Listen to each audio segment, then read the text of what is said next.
What's up, everybody? Today we are going to be talking about basically functional behavior assessment, behavior intervention training. Basically, what we call it in the schools is BIP training for teachers. So, if you have kids that receive special education services and these kids have functional behavior plans, it is highly recommended that you get with the behavior specialist or a school psychologist, and you need to get your team of teachers together, whoever is dealing with these students, working with these students in the classroom, and you have to sit down and have a staffing. The goal is to go through that behavior intervention plan and look at all the details of that behavior intervention plan and really teach the teachers what is expected in that behavior intervention plan. What typically goes wrong in the school systems are the fact that the behavior intervention plans don't get taught to teachers, and usually what happens is it is one of those things that happens when the kid goes to another class for the new school year. So your biggest thing, what your goal would be, is to call a staffing and get those students that have those behavior intervention plans and pretty much get with all the teachers and go over that behavior intervention plan thoroughly. What a lot of things that I see that go wrong in the schools are that teachers have access to these behavior intervention plans, but technically they don't know where it's located at, or they don't really know how to really deliver that plan. And with behavior specialists or school psychologists, you really need one of those like people in the staffing to go over that plan in the meeting. And teachers, don't be scared to ask any kind of questions. If you have questions pertaining to anything on those kids' behavior plans, ask those questions so that you get clarity of what you need to do during the time that you're serving that kid within your classroom. You need to go over the reinforcer plans. Do those kids have access to social skills? If they do, how many minutes per day do they get to go to social skills? What happens a lot is sometimes this stuff gets overseen and it doesn't get implemented. And then what happens is a kid starts having a big major meltdown, and we have to go back to staffing, or we have to go back to an ARD, and we have to look at, are we actually implementing the plan, or are we not implementing the plan? And really, you don't want to get caught with your pants down not implementing the plan. Happens way too many times, and it's just basically, if we can be proactive and go at it at the beginning of the school year and look at all the kids who have behavior intervention plans and schedule those staffings to provide teachers the training on how to implement the behavior plan with fidelity, we shouldn't have too much trouble throughout the year. Because the teacher may not know who to contact when there are issues with certain students, and they may not know how to implement the interventions correctly when they're dealing with certain behaviors in the classroom. And the biggest thing that could go wrong if teachers are not trained on how to implement the behavior plan is that you can start reinforcing behaviors within the class, and that is just going to cause more of a behavior problem within your classroom. And it's going to take more like the specialists to come in to deal with those type of things, take data on it, and then really come back with another plan. So the goal here is to be proactive. My advice to all the teachers who have students with behavior intervention plans, if your school districts are being proactive and scheduling those behavior intervention trainings for teachers, that's awesome. But if they're not, I highly advise you guys to reach out to like a behavior specialist or a school psychologist or whoever is in charge of maybe your special education department, so that you can request training on how to implement that behavior plan. Always ask questions about those things.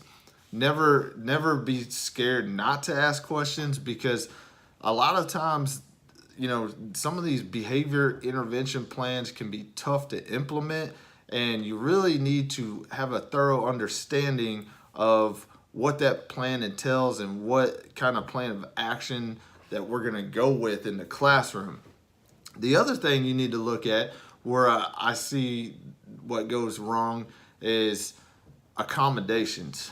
For instance, right now I'm kind of dealing with this type of situation in a certain school district, that the kid is not working and they're having major issues of trying to get him engaged in his assignments.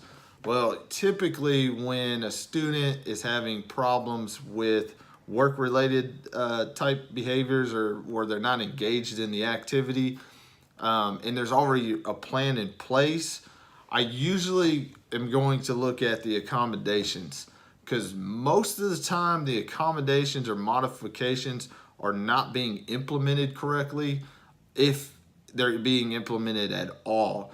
And that is the big thing when it comes to work related behaviors.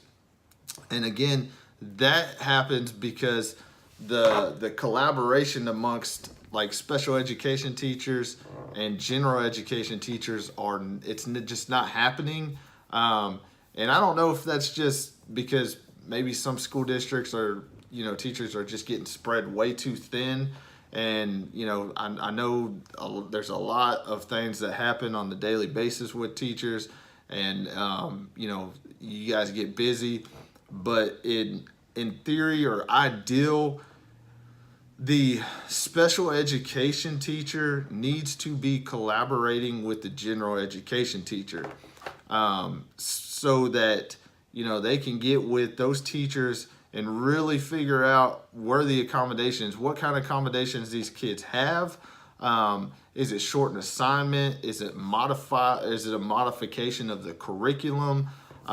There needs to be a good collaboration amongst the special educations and general education teachers.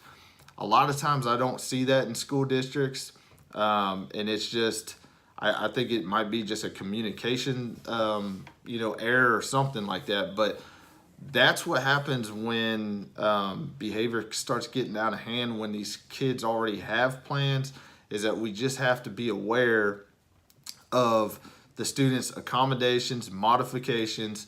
Are we delivering those to the student? And are we implementing that behavior plan to fidelity within the classroom? Because if we're not, then we're going to start seeing an increase of behavior problems, because the student is already having issues with behavior. That is why we had to put a behavior intervention plan into effect. But if those interventions are not being ran correctly, then we're just going to increase the behavior, and possibly on the far end of it start reinforcing behavior. So my advice again is, at the beginning of the year, to all the general education teachers out there, if you have students that either receive special education services and they may have accommodations or modifications or a behavior intervention plan, I highly recommend you get with one of the special education teachers to go over those plans and to really get an understanding of what those kids need to create a successful environment for them. The other thing is, you need to look at the goals. The goals are going to be crucial, especially when it comes to grading upon those goals. I don't know how many districts out there. Usually, I know in Texas, we're kind of on either a 6 weeks grading period, or we're on a 9 weeks grading period. And what we try to do is we definitely want to collect that data, what data that is being collected upon grading those goals, so that we can do we go in and we analyze the student's behavior is that student making progress towards that goal? Basically, what we do is every 4.5 weeks, we take the data, we analyze it, and we really look at, do we need to have a staffing to determine what kind of interventions we need to provide more for the student? Is the student having issues of staying is the student out of the class more? Those are big crucial points too, because when students are not in their classroom because of behavior problems, then legally we're not providing them academic services, and that's the whole goal. So what we try to do is, we have to go back and we have to really look at those minutes that we're providing, direct special education minutes, and that might be your behavior support minutes. And if we have to increase those, then we need to go back to an ARD and determine that in an ARD committee. So again, really need to look at those goals. And if you're having trouble trying to analyze those goals and collect data on those goals, ask your special education teachers, ask a behavior specialist, a school psychologist. Any of those type of people should be able to answer most of your questions pertaining to those individualized kids. I mean, if I don't know how many of you guys out there may not have some of those support staffs, but I'm sure most do. If not, I would go to like an administrator and see what kind of support you can get at the administration level. But again, the recommendation today is, be able to get that behavior intervention training done, and have the behavior specialist talk to you and train you on those. You may even need to have the behavior specialist or school psychologist come in to model on how to deliver those type of interventions. Those are all important in trying to manage behavior. And you also need to look at the reinforcement schedule. How many times does a student get reinforcement for showing the correct behavior? There should be a schedule of reinforcement in there that's all planned out whenever the behavior intervention plan is designed. Another thing that goes wrong in those behavior intervention plans is that reinforcement is not being delivered. And when reinforcement is not being delivered, then technically the whole goal was for the kid to work for something that is highly reinforcing for the student. So if we're not providing that, then we could be having problems there. The other problem we go with on reinforcement is that you typically get teachers that will say, well, I'm providing reinforcement for my class and all that. And, that is great. You definitely want to keep that reinforcement going. But again, these kids that have these behavior intervention plans, it was designed out to look at reinforcing those kids more frequently. So that needs to be in there. So definitely check the reinforcer schedule, see what that's all about. If you don't understand it, again, ask a behavior specialist or a school psychologist, or anybody who has kind of designed that plan. It might be the RTI team, the response to intervention team. But definitely, we all need to be kind of proactive, and we need to get those behavior intervention plans. And in my opinion, you should be trained on those things. That should be a requirement.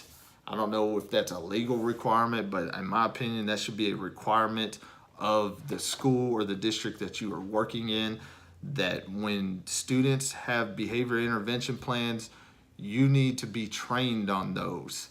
And the other thing with it is that if you're going to be dealing with students the following year that are having behavior intervention plans, I would see about trying to get extra training in the summertime, PD training. I don't know how realistic that would be within your school districts, but if you're having issues or you just don't have enough knowledge on how to work with students like that, it would be great if the schools could send you to get more training on that, so that when you have those kids in your classroom, you're well prepared and you have a good understanding of what you need to do to be able to deliver proper interventions to the students to help decrease those behaviors. So other than that, guys, I just wanted to kind of cover behavior intervention training, students with plans, who receive special education services, and students who have the IEP goals. You just need to make sure that you're reading the paperwork. Another big thing that would help you out, and I know if you're a school psychologist, I know you're probably gonna like this, is the full individual evaluation. If that student is in your class and has a FIE, you need to read that. That FIE is going to tell you a lot of things about that student. And, that's the one thing about school psychologists or any kind of assessment people. They have wrote that, and that is a thorough plan on the student's strengths and weaknesses and what interventions the student's going to utilize within the classroom. So a lot of tools are in that FIE, and those are golden nuggets that you can utilize in your classroom. All right, y'all have an awesome night. Happy Halloween, and take care.